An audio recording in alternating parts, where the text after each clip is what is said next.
Today we are reading from Śrīmad Bhāgavatam, first canto, chapter 13, Dhritarashtra quits home, text number 21. Om Namo Bhagavate Vasudevaya. Om Namo Bhagavate Vasudevaya. Om Namo Bhagavate Vasudevaya. Om Namo Bhagavate Vasudevaya. Om Namo Bhagavate Vasudevaya. Om Namo Bhagavate Vasudevaya. Pitri, Pitri, Ratri, Ratri, Suhrit, Suhrit, Putra, Putra, Hata, Te, Vigatam, Vigatam, Vayam, Vayam, Atma, Atma, Shur, Shur, Jaya, Jaya, Grashta, Grashta, Parageham, Parageham, Upasase, Upasase, Pitri Bratri Suhrit Putra, Pitri Bhatri Suhrit Putra, Taste Vigatam Vayam, Ataste Vigatam Vayam, Atmacha Jaraya Grashta, Atmachajaraya Grashta, Parageham Upasase, Parageham Upasase, Pitri Bratri Suhrit Putra, Pitri Bhatri Suhrit Putra, Taste Vigatam Vayam, Ataste Vigatam Vayam, Atmacha Jaraya Grashta, Atmachajaraya Grashta, Parageham Upasase, Parageham Upasase, Pitri, father, Ratri, Bhatri, brother, Brother, Suhrit, Suhrit, well-wishers, well-wishers, Putra, Putra, sons, sons, Hata, Hata, all dead, all dead, Te, yours, yours, Vigatam, Vigatam, expended, expended, Vayam, Vayam, age, age, Atma, Atma, the body, the body, Shuk, Sha, also, also, Jaraya, Jaya, by invalidity, Grashta, Grashta, overcome, overcome, Parageham, Parageham, another's house, another's house, Upasase, Upasase, you do live. you live. Translation and purport by Srila Bhāgavatam. This is Vidura preaching to Dhritarashtra to get out of the palace. Your father, brother, well-wishers and sons are all dead and passed away. You yourself have expended the major portion of your life. Your body is now overtaken by invalidity, and you are living in the home of another. This is not just a factual description, he's chastising. He's pointing out his fault. Why are you living in someone else's house? You should be renouncing them, trying to live comfortably in someone else's house. That's the point. Purport. The king is reminded of his precarious conditions. Influenced by cruel time and by his past experience, he should have been more intelligent to see what was going to happen in his own life, to his own life. His father, Pichachavirya, died long ago when he and his younger brothers were all little children. And it was due to the care and kindness of Bhishma Dev that they were properly brought up. Then again his brother Pandu died also. Then in the battlefield of Kurukshetra, his 100 sons and his grandsons all died along with all other well-wishers, like Bhishma Dev, Dronacharya, Karna, and many other kings and friends. So he had lost all men and money, and now he was living at the mercy of his nephew, whom he had put into troubles of various types. And despite all these reverses, he thought that he would prolong his life more and more. Vidura wanted to point out to Dhritarashtra that everyone has to protect himself by his action and the grace of the Lord. One has to execute his duty faithfully, depending for the result on the supreme authority. No friend, no children, no father, no brother, no state, and no one else can protect a person who is not protected by the Supreme Lord.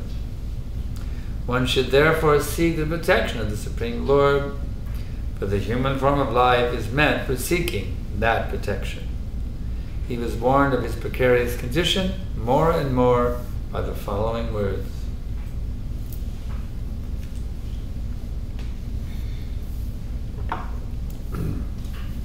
Vandeham Shri Guru Shri Jatapat Kamalam Shri Gurun Vaishnavamscha Shri Rupam Sagarjatam Sahagana Raganatam Vitam Tam Sajivam Sadaitam Zavadutam Varijana Sahitam Krishna Chaitanya Devam Shri Radha Krishna Padan Sahagana Ladita Shri Vishakanvitamscha.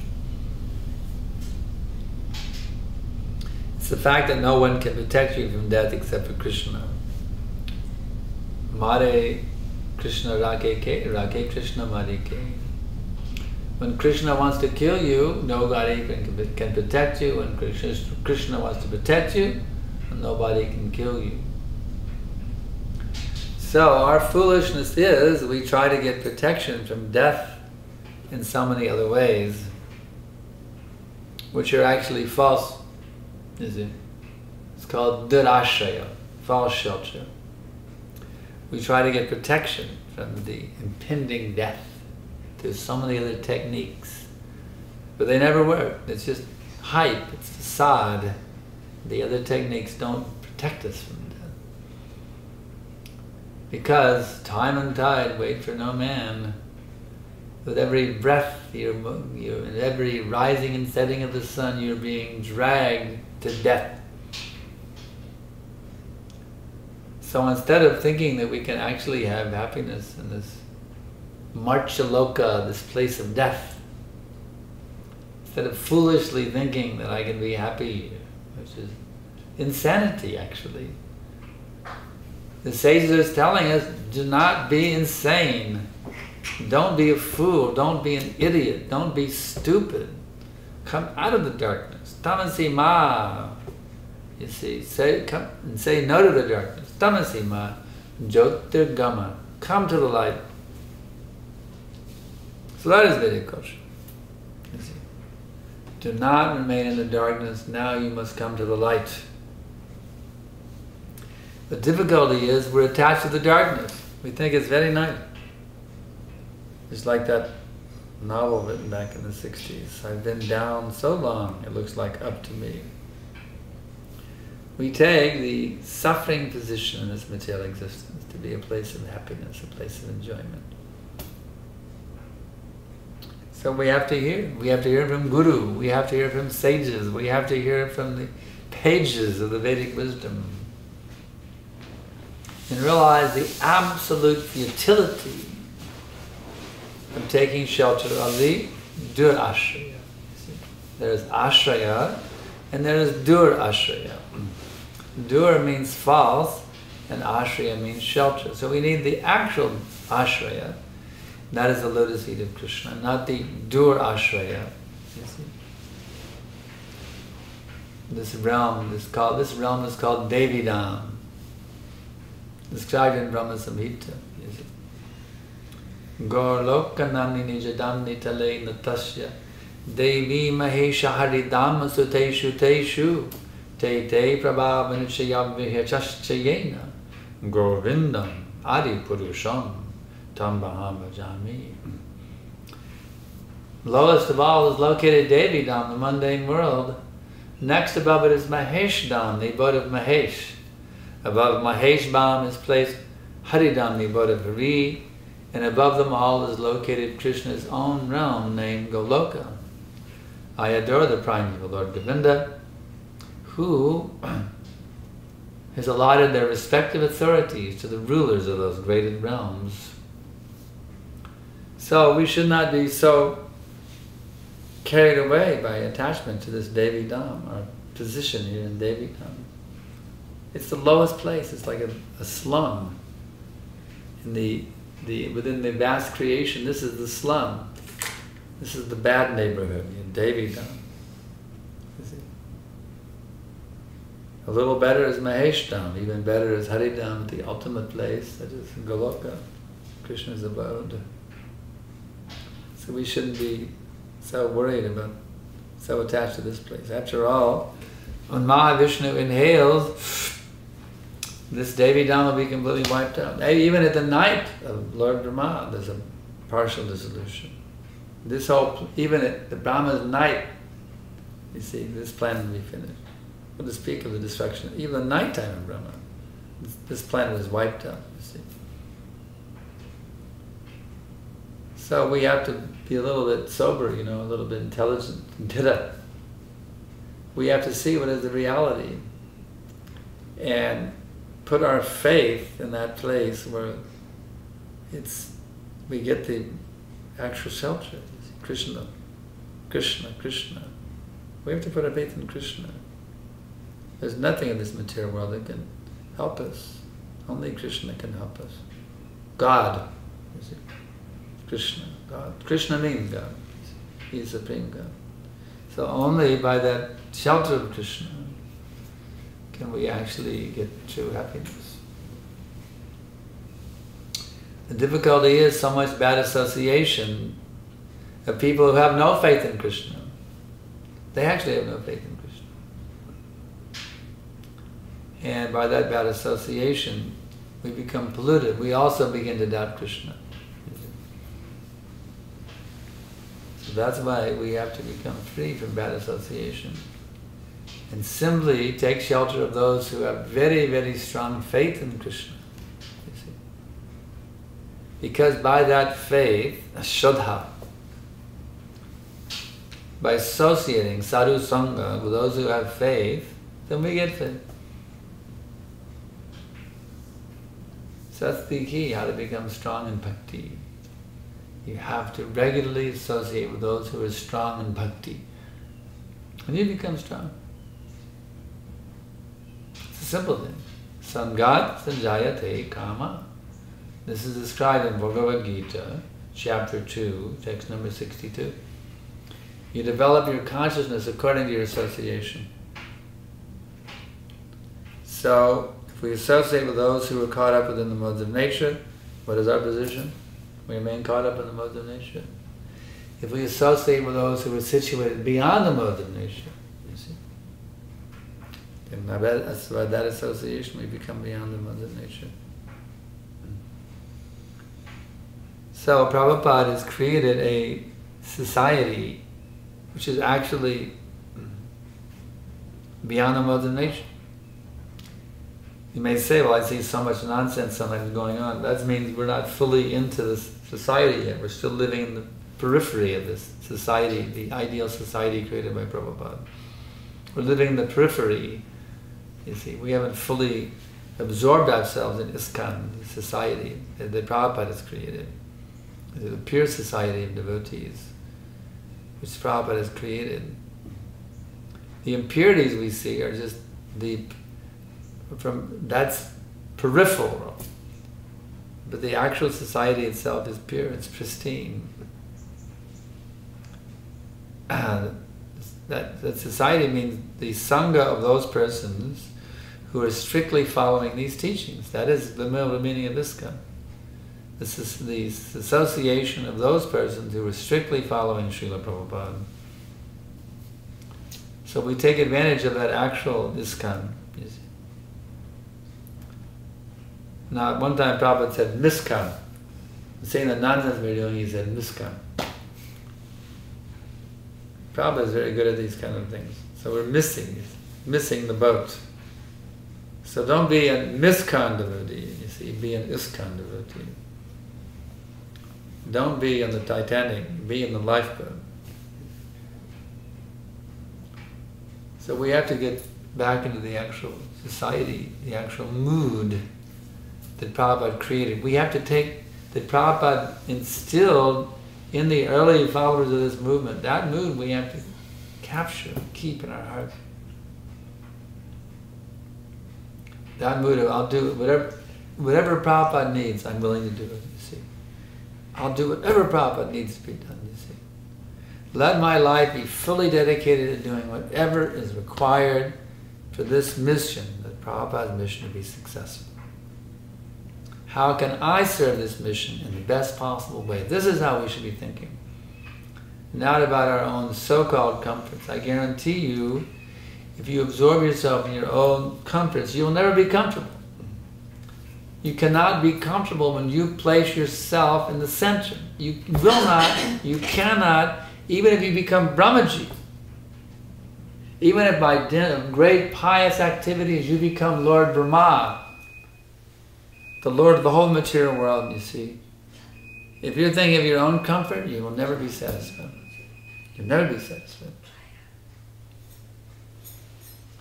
If you're willing to be uncomfortable to please Krishna, you see, then that is comfort. Then you, if I'm only to do whatever is required, well, I don't really want to do this service, but if it will please Krishna, okay, I'll do it, you see. I don't really want to do this or that, I'd rather do this and that, but Krishna consciousness means, one of the principles of bhakti means accepting things you would not like to accept and giving up things you would not like to give up sometimes. Not all the time, but sometimes. We have to do that. We have to take up things I'd rather not do. You see, and we have to give up things we'd rather do. That is surrender. If I'm saying, no, I have to do what I want, that is not surrender. I have to do what I want. No, what does Krishna want? What does Srila Prabhupada want? That does my spiritual master want me to do? That is how one becomes transcendently situated beyond the modes of nature, fixed in transcendental bliss 24 hours a day, you see. If you have that consciousness, that even if your house burns down and you have no place to live, you can be happy. You see. The routine business must go on, hearing and chanting, offering thanks to the Lord, preaching. The routine business doesn't depend on any material circumstance. If one is fixed in the routine business of Krishna consciousness, you can do it in any situation, even if they throw you in prison. You see, you can do it. Carry on the routine business, hearing, chanting, remembering, broadcasting, you see. Carry on with the routine business in any circumstance, in any situation. And then one can be happy, you see. If you base your happiness on external situations, all I can say is good luck. Because external situations always change. If you don't believe me, look in Bhagavad Gita 2.14. Matra sparsashta konteya shitoshna sukadukada agama payano nashtam patiksha shravadata. The non-permanent, note that word, the non-permanent appearance of happiness and distress, and their disappearance in due course of time are like the appearance and disappearance of the winter and summer seasons. One must learn how to tolerate them, O Sayana Bharata, without being disturbed. So, sometimes the reality is in this material world, all hell breaks loose sometimes. All hell breaks loose. You see. So how do you deal with that? How do you remain blissful when all hell breaks loose? The secret is, when things are going nicely, when things are, quote, apparently heavenly, unquote, don't try to enjoy it.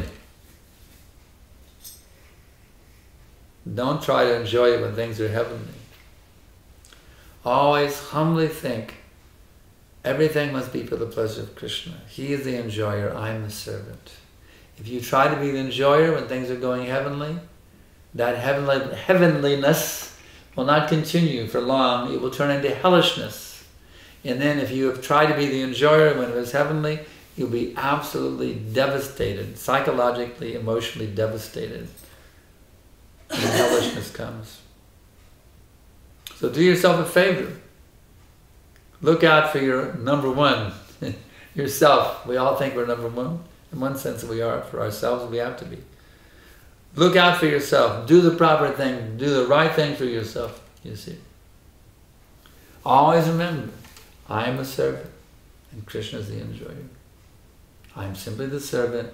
I have to always do what will please Krishna. Whether it pleases me or not, it doesn't matter. What pleases Krishna, you see, that is what I always must do. And by taking up that mood, guess what? You will always enjoy, because when Krishna is pleased, his devotee is pleased. Your pleasure comes automatically. If you try to enjoy based on your own sense gratification, I guarantee you, you won't be very happy. You will not be very happy. Absolutely guarantee you will not be very happy. You won't be. And you go through so many emotional traumas within your brain. You see? It's a fact. But if you can always do what pleases Krishna, in all circumstances, what pleases Guru, what pleases Krishna, same thing. Guru is external manifestation of Krishna. How do I know I'm pleasing Krishna? I have to see if I'm pleasing my Guru. That is how it works. That is called Guru Parampara system. Krishna says that's how we understand the science. Evam Parampara Praptam Mimam Rajarshayo Vidu. This knowledge is understood through disciplic succession. You understand if you're pleasing Krishna or not through disciplic succession. So try to please your spiritual master. Always. What does Prabhupada want me to do? What does my spiritual master want me to do? This is how you should be thinking. You see, Prabhupada wants you to please your spiritual master. That he said they become regular guru. About the new devotees who would join after he left, he said they will become my disciples, they become regular guru. So you have to please whoever your guru is, you have to please your spiritual master. Your every thought, your every word, your every deed should be for his pleasure and his satisfaction. And then Prabhupada will see, oh, then very good. You think, well, I don't want to please my guru, I'll just please Prabhupada. Prabhupada will never be pleased. You're trying to jump. There's already enough monkeys in Vrindavan jumping over the branches. So don't try to jump over the head of your guru and go directly to your Param Guru, Srila Prabhupada. That will never be successful. Prabhupada will not accept such renegade attitude. You see, he'll never accept. You have to go through the transparent via medium of your spiritual master. That's how you connect. Srila Prabhupada and all the acharyas. You don't jump to a previous guru. Well, I think I'll be a disciple of Narada Muni, or I think, you don't jump over the head of your spiritual master. You follow the lotus feet of your spiritual master and beg for mercy. That is the position of the disciple. So anyway, any questions? Right, sometimes we don't desire something, nor we feel, still we feel that we don't deserve it, and something happens. So how do we have to see that? Something happens to us, like inauspicious or some difficult Auspicious. situation, we feel we didn't deserve it. Yeah. Then that's crazy. It means you're crazy. Everything comes according to what you deserve. Nor we desired that. Huh? Nor we desired it. It's not what you desire, it's what you deserve. It's not that you get what you desire, you get what you deserve. I may desire so many things, but I don't get them because I don't deserve them, you see? We get what we deserve, not what we desire. So if you desire to get something, now then you should qualify yourself to deserve it, you see? If you desire something, then qualify yourself to deserve it. That's how you get it. You want love of God? Is it? Because that's a very good desire, but now you have to qualify yourself. You have to deserve to be blessed with love of God. You see, love of God is not cheaply given. It is Why is it not cheaply given? Because when you develop love of God, Krishna becomes your personal property. Krishna doesn't easily give prema bhakti. If you want prema bhakti, you have to qualify yourself. You have to deserve it by fully surrendering to your spiritual master. That's how you deserve it. So how do we understand? This is next question. Sometimes, like you said, sometimes we have to do what we don't like it, and sometimes we have to give up what we like it. Yeah, okay. So, how do we know that this is, I must give it up by, how do we know that? Because I like it very much. Well, Prabhupada's books are very clear. No illicit sex, no eating, no intoxication, no gambling. Those things we didn't know we have to give up. And then for details, our spiritual master there, we're being trained by senior devotees. We have to learn from them. Those who are fixed up in Krishna consciousness, those who are solidly fixed in sadhana bhakti, they have to train those who are the neophytes. Now they can also be solidly fixed. Sometimes it's like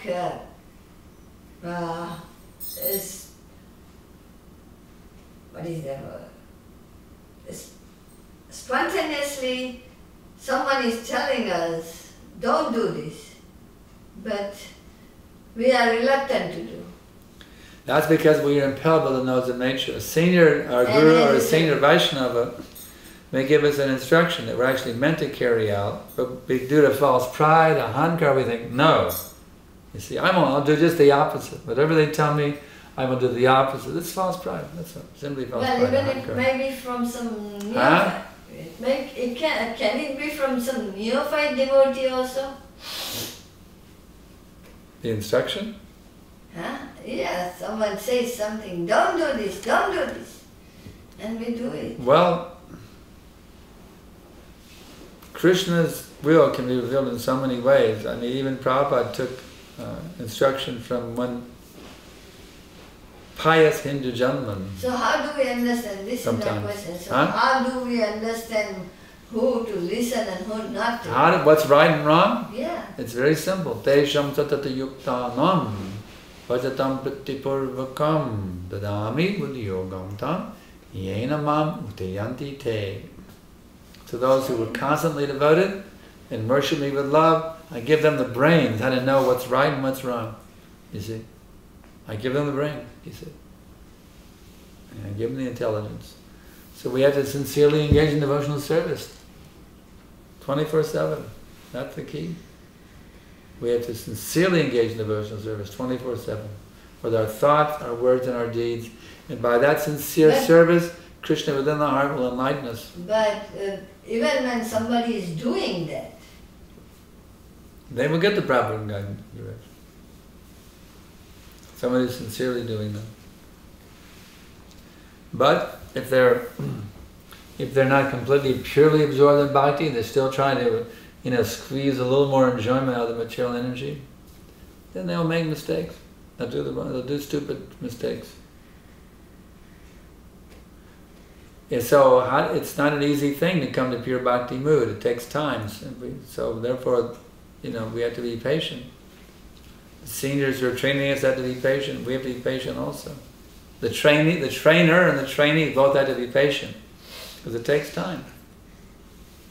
I mean, the realizations I have, certainly didn't have them when I was a new bhakta. Here I'm going on, what's the year now, 2000.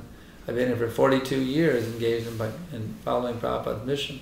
Yes, so every year I go deeper and get more realizations. Every day I'm growing and expanding my consciousness. And I'm saying it's like simple things also, day-to-day things.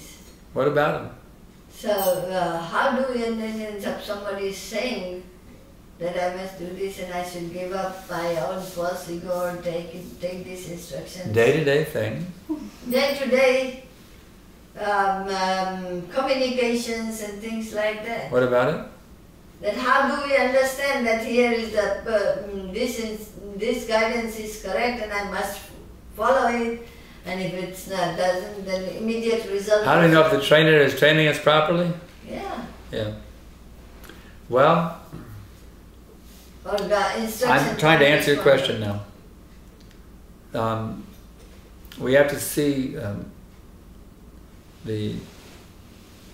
really have to understand where it's all coming from. It's all coming from Prabhupada, you see. We have to understand who is Srila Prabhupada. We have to read about him. We have to learn about him. We have to understand what instructions he gave. I mean, he has this volumes of books. There's the Veda base there with so many letters, so many conversations, so many lectures. You can hear the lectures also.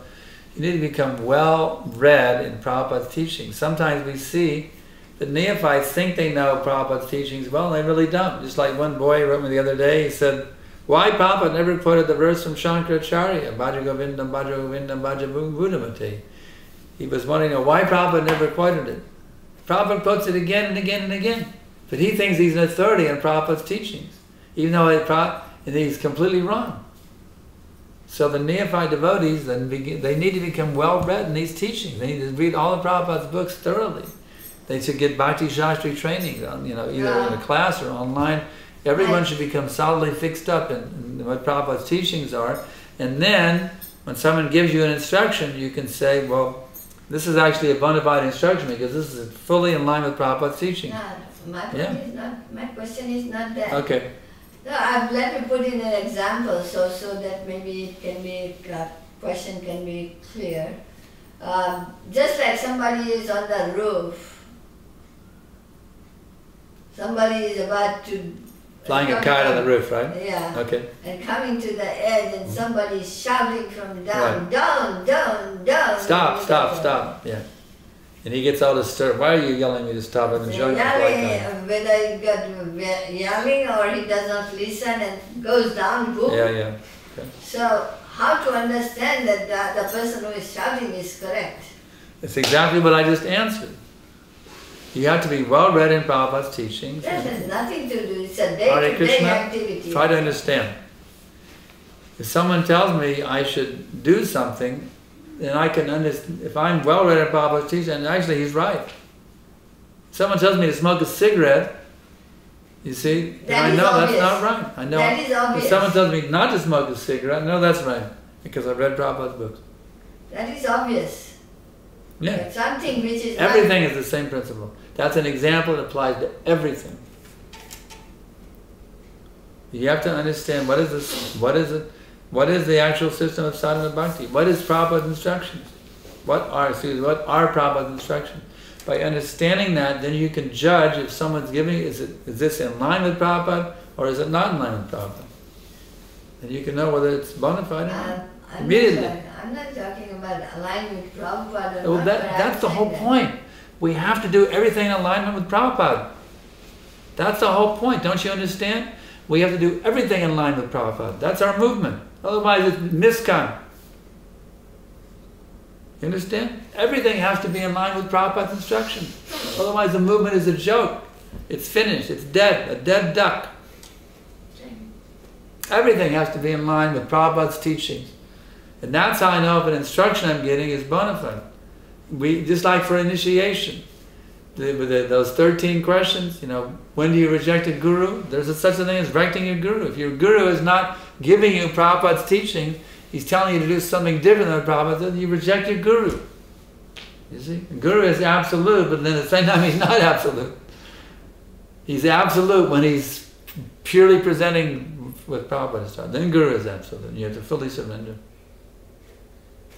Any other questions?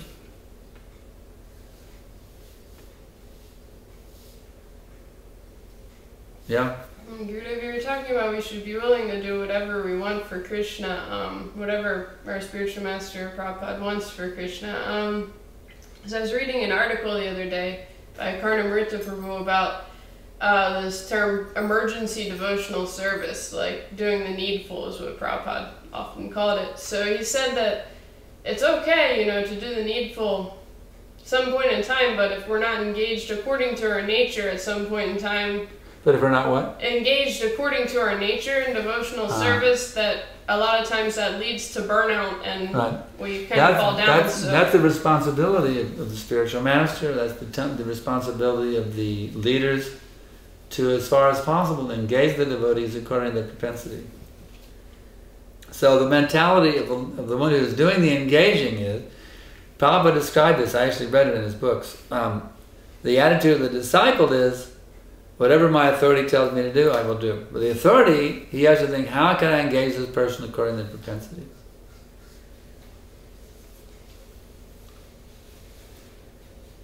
And actually, for any manager, just like we have any manager knows, if you engage people according to their propensity, that makes things easier. You see what their nature is, what their propensity is, you engage in that way, you can get everybody situated happily and according to their natures. That makes management a very easy thing. But sometimes it's an emergency situation and people have to rise to the occasion also. Just like it's not my nature, for example, our house burned out, and it's not my nature to go and deal with a bunch of karmis who are doing a slipshod job. It's not my nature. I'd rather just do my preaching. But I had to go yesterday and yell and chastise these managers of this company. I had to go and just fume in anger with them. It's not my nature, but they were screwing our property. They were like trashing the temple paraphernalia. And I had to go there and completely act out of my own nature. That's why I'm hoarse today, because of all the yelling I did at those people yesterday. I'm hoarse like anything. It's not my nature, but it's an emergency. So sometimes if there's an emergency situation, you have to do whatever is required. Like Prabhupada said, do the needful. But hopefully I want to do it today, gotta get back to my normal propensity, answering emails, writing thought for the day. That's my propensity. So I do that as much, you stick to your propensity as much as possible, but when the need is there, you have to be willing to do what is needful also.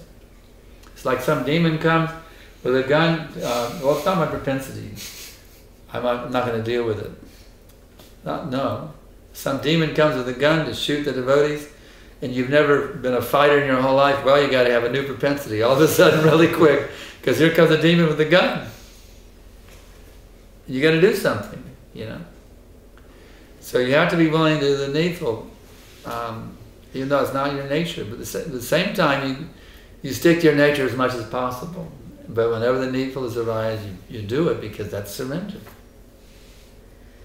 So hopefully, 99% of the time you're acting according to your nature. But you got to be willing for that 1% also. But another thing is this. That's for a neophyte. Now, if you want to advance on the path of bhakti, that's for what I told you is for the neophytes. Now let's go to people who want to advance in Krishna consciousness, who really want to advance and achieve prema bhakti as soon as possible.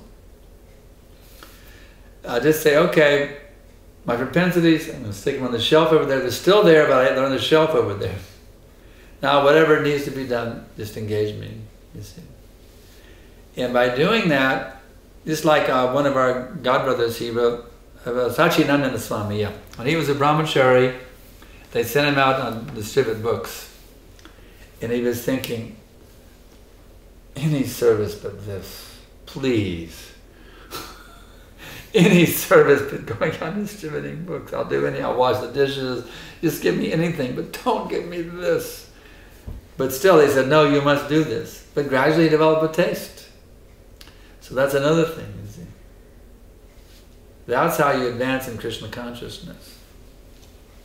That in fact, I even sometimes recommend, whatever you don't like to do, whatever is the most against your propensity, do it. Now, for a neophyte, it may be possible, but someone who's really serious about advancing and becoming a pure devotee, like probably a sannyasi can do anything. That's the mood of a sannyasi. A sannyasi can do absolutely anything. Doesn't matter what it is, you see. That's the sannyasi mood. For a neophyte, propensity. Just like Vishnu Swami asked Prabhupada, Srila Prabhupada, what if somebody, the only service they want to do is eat prasadam, is that all right? Prabhupada said, as long as they chant Hare Krishna between each bite.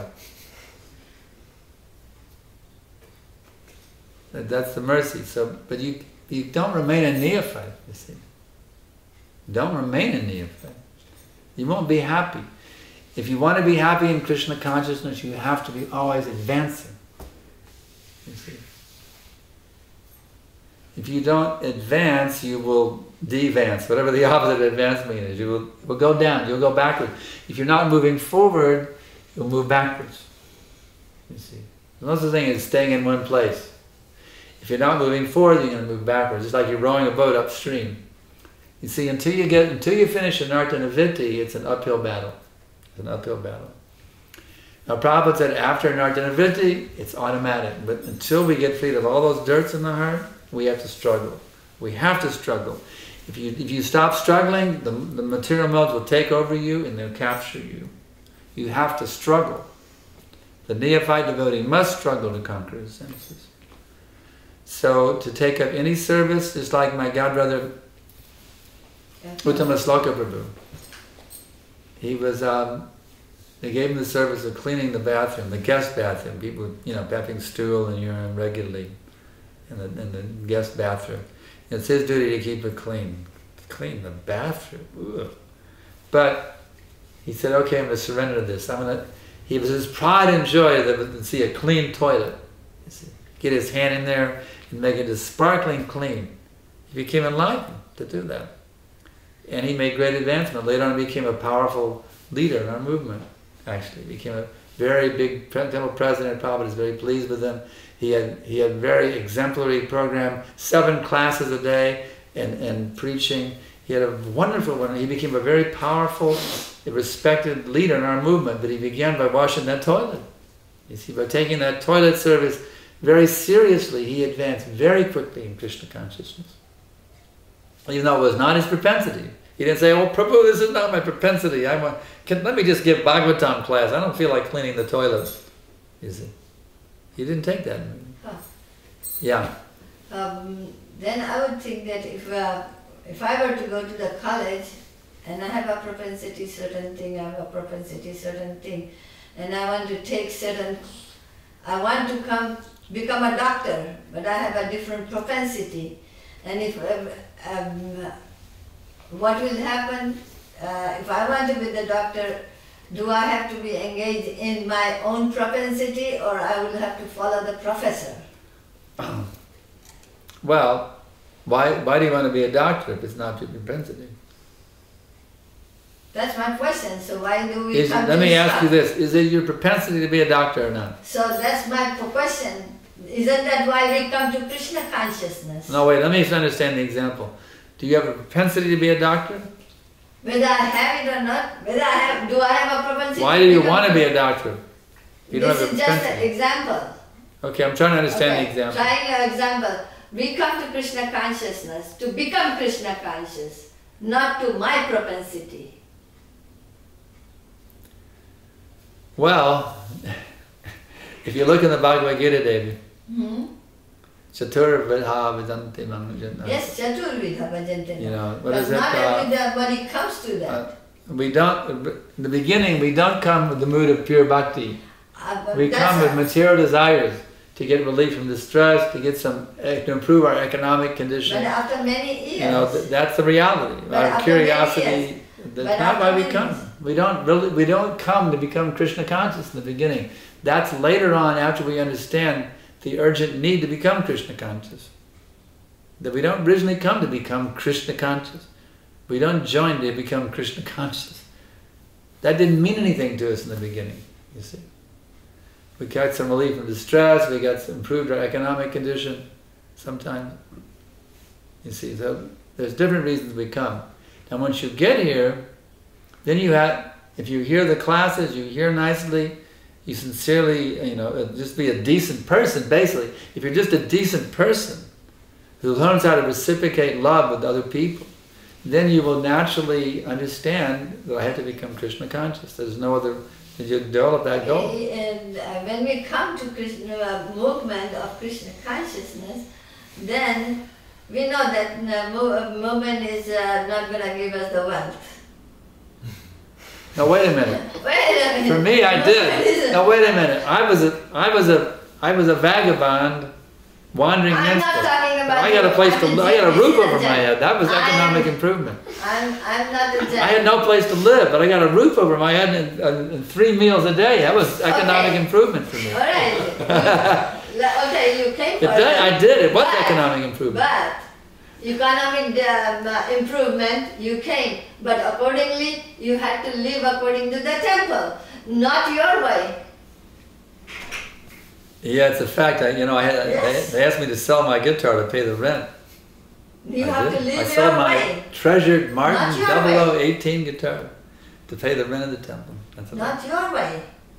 That's right. I had to sell I had to surrender my treasured Martin guitar that I played a guest set between the airplane and the dead. That guitar was finished. I had, That's a fact. I had to renounce everything. I did it because I knew that surrendering to the will of the Lord was actually the only thing that can make me happy. So not your propensity. It wasn't my propensity. It definitely was not my propensity to sell my guitar. Exactly. That's a fact. You have to surrender.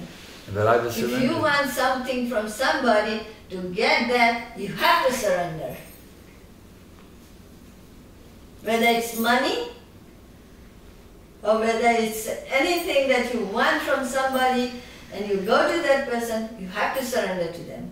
You can't have it otherwise. Okay. Anything else? Question?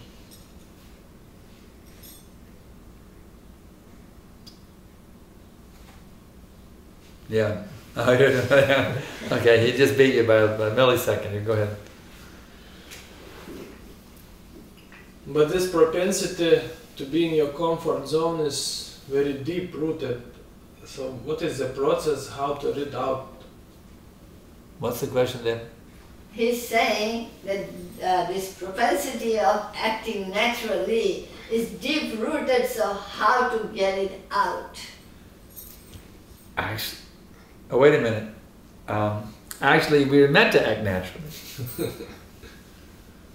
Not naturally. Our philosophy is be natural. Our Krishna conscious philosophy is stop being unnatural and start being natural. That is our philosophy. So what is actually natural? What is your actual nature? You see, that you have to understand. Jivara Swarupahaya Krishna Nishadas. You have to give up your unnatural so-called happiness pursuits of this material sense gratification and come to the natural position of prema bhakti. That is by nature, you're a lover of God. But now you have become sidetracked, you're trying to love the energy of God instead of God Himself. That is your stupidity. That is your asinineness.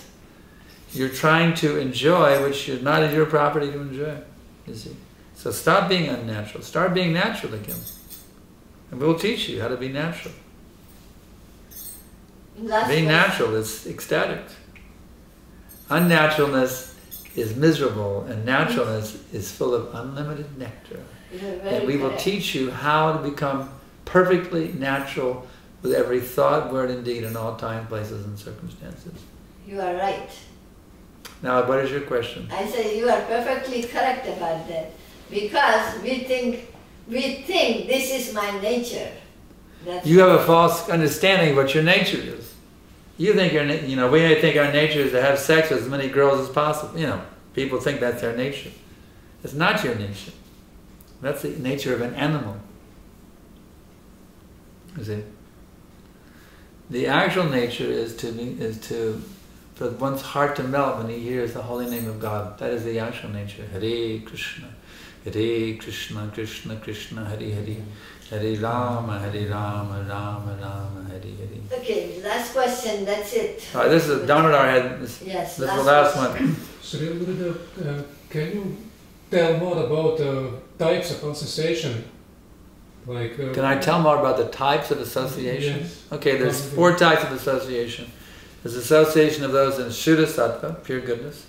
Association of those who are in Sattva, mode of goodness. Association of those who are in the mode of passion, and those in the mode of ignorance. There's 4 types of association. There's also mixtures as well. Basically 4 types of association. Tamagunis, Rajagunis, Sattvagunis, and pure devotees. 4 types of association. So one should always go for the best association possible, because your sangat sanjayate kama, one's association transforms one's consciousness. You associate with Tamagunis, you become Tamaguni, Rajaguni, like that. Associate with those, at least those who are Sattvagunis, and try to get it, and look for those who are Shuddha Sattvagunis, those who are in pure goodness. You see, those are the 4 types.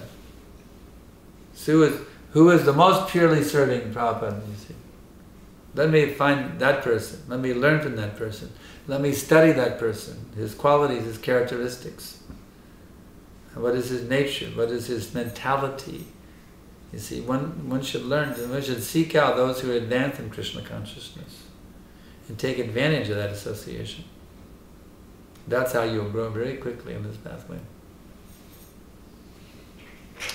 Okay, our time is up. Hare Krishna. Srila Prabhupada ki jai. Gandharaj Śrīmad Bhāgavatam ki jai. Śrīmad Gurudeva ki jai.